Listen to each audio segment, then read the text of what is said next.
नमस्कार दोस्तों, स्वागत है आप सबका आपके अपने YouTube चैनल रुद्र हिंदी गुरु में। बच्चों, पहले वीडियो में हमने पढ़ा था सिल्वर वेडिंग पार्ट। अब हम पढ़ेंगे बच्चों सिल्वर वेडिंग पार्ट के प्रश्न उत्तर।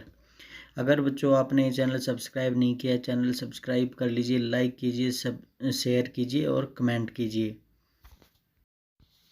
प्रश्न नंबर 1 है बच्चों, यशोधर बाबू की पत्नी समय के साथ ढल सकने में सफल होती है, लेकिन यशोधर बाबू असफल होते हैं, ऐसा क्यों? उत्तर, यशोधर बाबू बचपन में ही माता पिता के देहांत हो जाने की वजह से जिम्मेदारियों के बोझ से लद गए थे। वे सदैव पुराने ख्यालों वाले लोगों के बीच रहे पले बड़े, अतः वे उन परंपराओं को चाहकर भी छोड़ नहीं पाए। यशोधर बाबू अपने आदर्श घोर संस्कारी किसंदा से अधिक प्रभावित हैं और आधुनिक परिवेश में बदलते हुए जीवन मूल्यों और संस्कारों के विरुद्ध हैं। इसी के चलते परिवार के सदस्यों से उनका मतभेद बना रहता है, जबकि उनकी पत्नी अपने बच्चों के साथ खड़ी दिखाई देती है।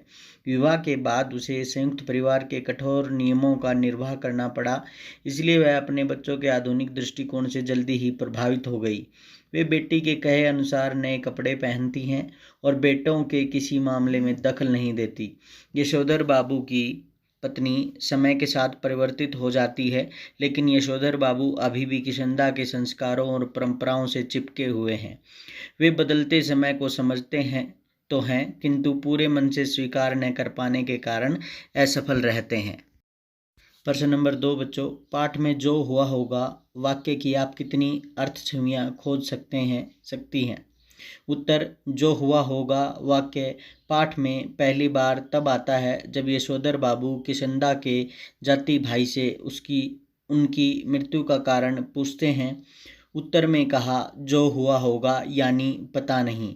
फिर यशोधर बाबू यही विचार करते हैं कि जिनके बाल बच्चे ही नहीं होते, वे व्यक्ति अकेलेपन के कारण स्वस्थ दिखने के बावजूद बीमार से हो जाते हैं और एकाकीपन से उनकी मृत्यु हो जाती है। यह भी कारण हो सकता है कि उन्हें उनकी बिरादरी से घोर उपेक्षा उदासीनता मिली, इस कारण वे दुख से सूख सूख कर मर गए हों। किष्किंधा की मृत्यु के सही कारणों का पता नहीं चल सका। बस यशोधर बाबू यही सोचते रह गए कि किष्किंधा की मृत्यु कैसे हुई, जिसका उत्तर किसी के पास नहीं था। प्रश्न नंबर 3 है, समहाउ इम्प्रॉपर वाक्यांश का प्रयोग यशोधर बाबू लगभग हर वाक्य के प्रारंभ में तकिया कलाम की तरह करते हैं। इस वाक्यांश का उनके व्यक्तित्व और कहानी के कथ्य से क्या संबंध बनता है? उत्तर, यशोधर बाबू लगभग हर वाक्य के प्रारंभ में समहाउ इम्प्रॉपर शब्द का उपयोग तकिया कलाम की तरह करते हैं। उन्हें जो अनुचित लगता है तब अचानक यह वाक्य कहते हैं। पाठ में समहाउ इम्प्रॉपर वाक्यांश का प्रयोग निम्नलिखित संदर्भों में हुआ है। नंबर 1, साधारण पुत्र को असाधारण वेतन मिलने पर। 2, स्कूटर की सवारी पर। 3, दफ्तर में सिल्वर वेडिंग। 4, डीडीए फ्लैट का पैसा न भरने पर। 5, खुशहाली में रिश्तेदारों की उपेक्षा करने पर। 6, छोटे साले के ओछेपन पर। 7, केक काटने की विदेशी परंपरा पर आदि। इन संदर्भों से यह स्पष्ट हो जाता है कि यशोधर बाबू सिद्धांतवादी हैं। यशोधर बाबू आधुनिक परिवेश में बदलते हुए जीवन मूल्यों और संस्कारों के विरुद्ध हैं। वे उन्हें अपनाना नहीं चाहते। इसी आदत के कारण अक्सर परिवार से उनका मनमुटाव बना रहता है और असहजता एवं अस्वाभाविक स्थिति में यह वाक्यांश उनके मुंह से निकल पड़ता है। प्रश्न नंबर 4, यशोधर बाबू की कहानी को दिशा देने में किष्किंधा की महत्वपूर्ण भूमिका रही है। आपके जीवन को दिशा देने में किसका महत्वपूर्ण योगदान रहा और कैसे?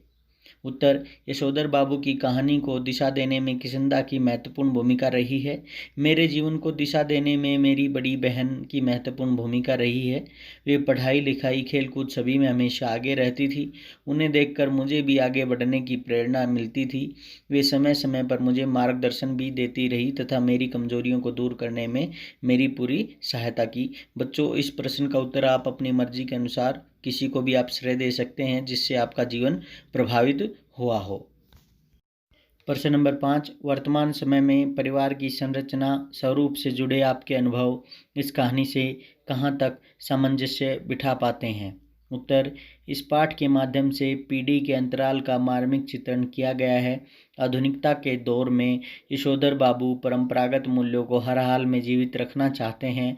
उनका उसूल पसंद होना दफ्तर एवं घर के लोगों के लिए सिरदर्द बन गया था।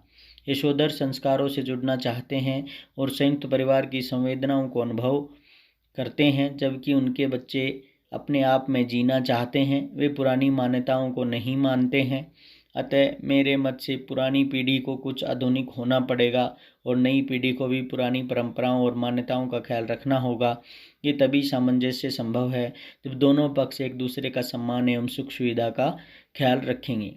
बच्चों, ये पहले 5 प्रश्न उत्तर हैं। इसके बाद दूसरी वीडियो में हम वर्णन करेंगे बाकी प्रश्न उत्तरों का।